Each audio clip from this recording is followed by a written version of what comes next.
વાણીમાં જો સત્ય બરાબર હોય તો વાણી નિર્ભય જ હોય. સત્યના દીકરાનું જ નામ અભય છે. મેં તો જે રીતે આખું એનું જે પ્લાનિંગ કર્યું છે આ સત્યના કુટુંબનું, એમાં આમ જ છે. સત્યના દીકરાનું નામ અભય છે. સત્ય એક જ દીકરો જણ્યો છે જગતમાં. જેની પાસે સત્ય સગર્ભા હશે એને દીકરો જ જન્મશે અને દીકરાનું નામ અભય હશે. ગાંધી અભય હતો કારણ કે એની પાસે સત્ય હતું. જેની પાસે સત્ય હશે એને ઘરે અભય, અને જ્યાં અભય હશે એને ત્યાં શાંતિ હશે. અશાંતિ ભયભીતને જ હોય, અભયને ન હોય. એટલે આખું પ્લાનિંગ કર્યું છે. સત્યના દીકરાનું નામ અભય, અને અભયને ઘરે એક દીકરી જન્મી એનું નામ શાંતિ. પછી પ્રેમ. પ્રેમ સગર્ભ હોય તો એના દીકરાનું નામ, એને ત્યાં એક દીકરો જન્મે, પ્રેમને ઘરે એક દીકરો જન્મે, એનું નામ છે ત્યાગ. જેને પ્રેમ કર્યો હશે, જે પ્રેમ કરી ત્યાગ કરશે જ.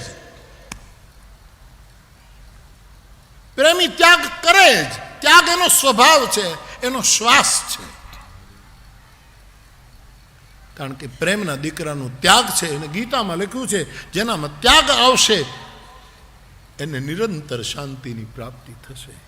વળી પાછી ત્યાગને ઘરે એક દીકરી જન્મે એનું નામ શાંતિ. પછી આવી કરુણા. કરુણા એ સ્ત્રીવાચક શબ્દ છે.